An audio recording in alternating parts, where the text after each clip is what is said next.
Let's see if we can get it done in the hour. We start by cutting our piece of lattice to one side of the centre batten. These are a standard size, come pre-cut, which is great. Makes it easier, no saw cutting. And there's 4 of them. Using one piece as a template, we mark the edge so we know where to drill the guide holes that hold the box together.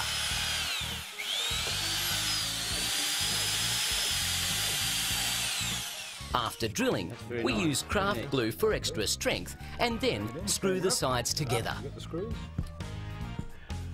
Even though we're using self-drilling chipboard screws, pre-drilling is important to avoid splitting the MDF. When? 3. Okay, so if this is the bottom, should we stand it? Oops. Okay, first thing I'm going to do is... We then measure and, using our hand miter saw, cut the dressed Meranti frame. A hand miter saw, like we're using here and on lots of other nuts and bolts projects, are relatively inexpensive, somewhere between $60 and $85. And for small DIY projects like this, they're a really good investment. Well, we've actually done all the cuts. All we have to do now is put it together. We'll have to watch that. Yep.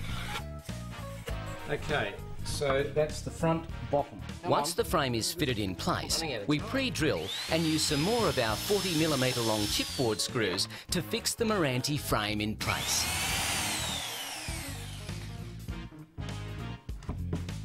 Pre-drilling this means the Meranti won't split.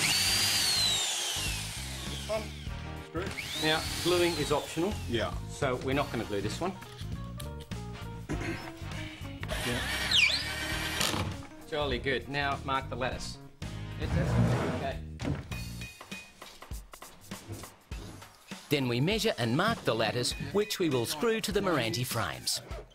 Because the lattice is not manufactured to precision standards, sizes may vary and, like we did, you might have to remove the batten and trim the lattice to size. When trimming the pieces, select one for the back of the wine rack to fit so that the horizontal frames of the lattice will line up 30mm lower than the horizontal battens on the front piece of lattice. This is to allow your bottles of wine to sit flat. For the other.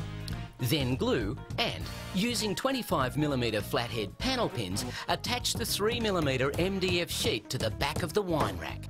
We then score with a trimming knife and carefully snap off the excess MDF sheet. So all we've got to do is trim this both sides, snap it off carefully, nail the top, and that's it. Is that right? Hopefully. Okay. Careful.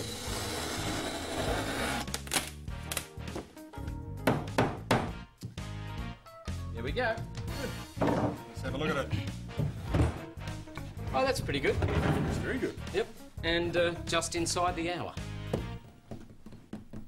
You can then finish your wine rack with varnish or stain or just about whatever you want. And if one isn't enough, they're so simple, you can build more.